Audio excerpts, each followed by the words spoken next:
What do a Norwegian dam, a Baltic Sea telecoms cable, and an East London warehouse have in common? They've all been attacked, either directly or indirectly, by Russia. It's part of a coordinated sabotage campaign going on across Europe, but not everyone is joining the dots. So your energy system, your submarine cables, your water treatment plants, your logistics supply chains, your rail networks, etc., are exposed. Hybridnaya vojna is the Russian word for hybrid warfare. It's a Cold War era Soviet doctrine which basically means nothing is off limits and advocates using different pressure points to squeeze and target the enemy. And analysts and Russia watchers believe that that doctrine is in play again across Europe. In 2025, a dam in Norway was hacked by a group which took advantage of weak password protection to take control of the dam and open the floodgates. This video display, put out by the hackers, shows a water release valve they were able to crank up to maximum capacity.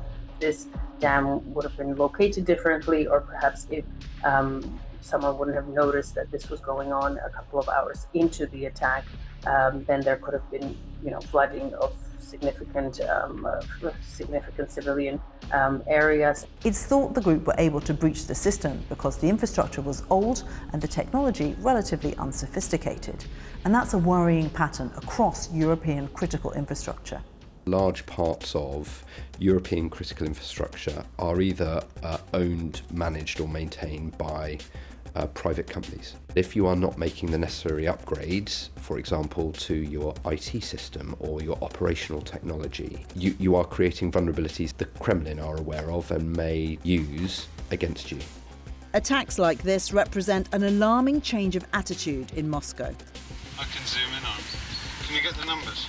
729.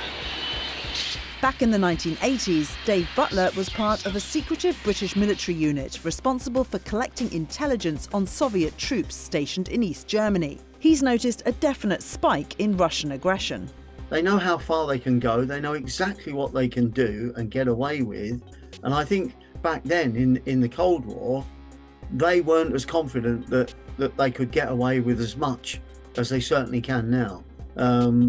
I think the West has become slightly more weakened, if you like.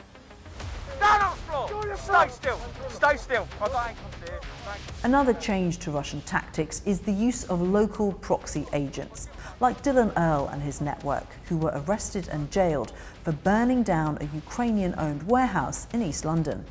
The perpetrators were asked to just conduct surveillance of this facility to see, where it is, how heavily guarded it is, and all that. And within a couple of days after this assignment, they actually burned down the facility. And the Russians, we know from text messages that they exchanged, which were available in court, were quite upset about this.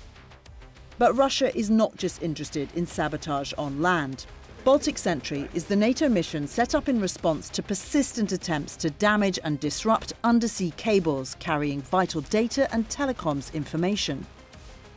This footage was filmed on New Year's Eve 2025 as Finnish forces conducted a daring raid on the Fitberg, a Russian Shadow Fleet vessel caught dragging its anchor for tens of kilometres over a crucial cable connecting Finland and Estonia. I don't think there is another way of describing it other than a deliberate act of sabotage. And so it does raise a question, is Baltic Sentry still working? And there's one notable sabotage attack which is an outlier in terms of its potential lethality. In 2024, a series of explosions at the delivery company DHL were traced back to a Russian-led plot to send explosive parcels to Britain, the US and Canada. And experts believe they came dangerously close to causing mass casualties. The device in Minworth, Birmingham, goes off on a pallet, but not in a plane.